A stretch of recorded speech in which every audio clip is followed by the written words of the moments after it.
Our years of being held captive by the Department of Mental Health have been the most abusive in our lives. Led by a director who is more beholden to special interest drug companies who lobby officials in Sacramento to keep Dr. Mayberg in his position as director of the Department of Mental Health.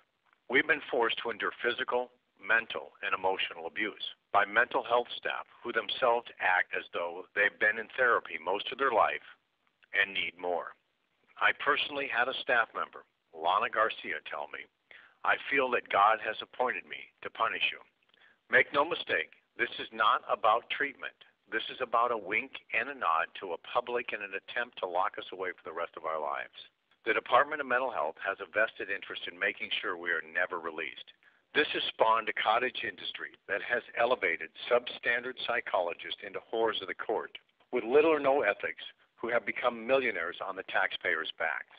We are the best thing and the worst thing that's ever happened to the Department of Mental Health. The best thing because before we came along, it was an emaciated department which was shutting down hospitals and losing funding. Today we're standing in front of a $388 million building, a program that has sucked up over more than $2 billion out of the taxpayers' pocket since its inception. And this is happening in a state that can't afford to support its children in public education or their medical needs. In Fresno County alone, the state is taking $1 million away from education, and this is happening all over the state.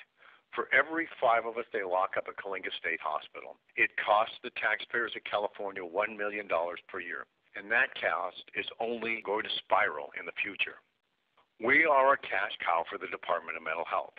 As Melvin Hunter, former director of Atascadero State Hospital, is quoted saying, "Whoever thought up the term sexually violent predator was a marketing genius." We are also the worst thing that's ever happened to the Department of Mental Health because we're not mental patients, but rather political prisoners. We refuse to be the disappeared. We document abuse, file lawsuits, and as today shows, protest. Today we're uniting family and friends to expose the unchecked abuse that goes on, not only in this hospital, but in every hospital run by the Department of Mental Health. A department that has continually demonstrated its inability to solve its own problems. A department whose policy is a circle of avoidance. A department that delays, denies, and diverts. The only way the Department of Mental Health will ever do the right thing is by our families and friends uniting to bring the cause of all mental patients to the people who force change through the political process.